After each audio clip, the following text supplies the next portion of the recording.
سوال مطلب یمی کی آئی ڈی سے ہے. 54 سالہ خاتون شادی شدہ ہیں. دیکھتی ہوں کہ میں فرنیچر پسند کر رہی ہوں. اس دوران میرے مرحوم والد صاحب تشریف لاتے ہیں. کہتے ہیں یہ والا فرنیچر رہنے دو, میں تمہیں اس سے بہتر لا کے دیتا ہوں.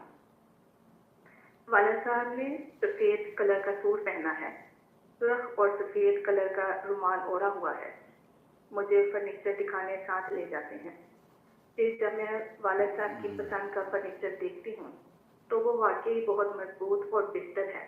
یہ دیکھ کر میں بہت خوش ہوتی ہوں. والد فوت ہو چکے ہیں؟ جی. والد مرحوم ہیں. ان کی ایک بیٹی جوان ہے, اس کی شادی کرنا چاہ رہے ہیں. یمی کی آئی ڈی سے پلیز جلدی سے بتائیں کہ آپ کی جوان بیٹی ہے جس کی شادی کرنا چاہ رہے ہیں. جی شیما تو بتا رہی ہیں کہ ایک بیٹی ہے ان کی جس کی شادی ہونے والی ہے. 54 سالہ خاتون شادی شدہ. اوکے, میں نے یہ کہا تھا, ٹھیک ہے, میں نے یہ بات کہی تھی نا کہ اس عورت کی ایک جوان بیٹی ہے جس کی شادی کرنا چاہتی ہیں, کہا تھا نا یہ بات. جی جی. ارے کہاں گئی وہ؟ اوکے, والد صاحب کی طرف سے وراثت کا مال ان کو نہیں ملا تھا, جلدی جواب دیں. یمی کی آئی ڈی سے جلدی سے رپلائی کریں. والد صاحب کی طرف سے وراثت کا مال ملا تھا آپ کو؟ بہن بھائیوں نے نہیں دیا تھا. یہاں پر وہ بھائیوں کا دینا بنتا ہے, وہ کچھ نہ کچھ یا ملا تھا, کچھ پینڈنگ کے معاملات تھے. تو آپ اپنی بچی کی شادی کے سلسلے میں پریشان نہیں ہوں, یہ انہوں نے دینا ہے, آپ کے بھائیوں نے دینا ہے, ماموں نے, جو بچی کے ماموں ہیں. اور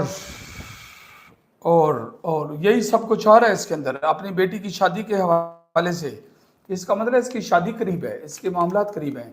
یہ مالی طور پر پرابلمز موجود ہیں, سستا مستا کچھ نہ کچھ خرید کر گزارا کرنا چاہ رہی تھی, لیکن آپ ٹھنڈے طریقے کے ساتھ یہاں پر ایگو نہ دکھایا کریں, نہ غیرت دکھایا کریں کہ نہیں تو پھر ہم نے بھی نہیں لینا فرنیچر. نہیں, وہ تو یہی چاہ رہے ہوتے ہیں. آپ ٹھنڈے طریقے کے ساتھ ساتھ چلیں, وہ دیں گے. فرنیچر ان کی طرف سے ہے, وہ دیں گے, وہ دیں گے. والد نے اپنی زندگی میں یہ باتیں ساری کچھ کی ہوئی ہیں, وہ ہسٹری میں موجود ہیں, وہ نظر آ رہی ہیں.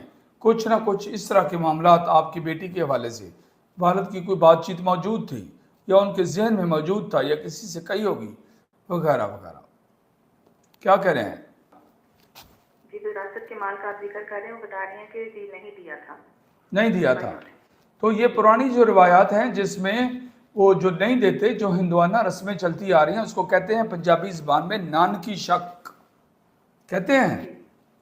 وہ ان کے ذمہ ہیں, پیار محبت سے ان سے نکلوائیں اور فرنیچر بہتر سے بہتر بچی کے لیے لیں.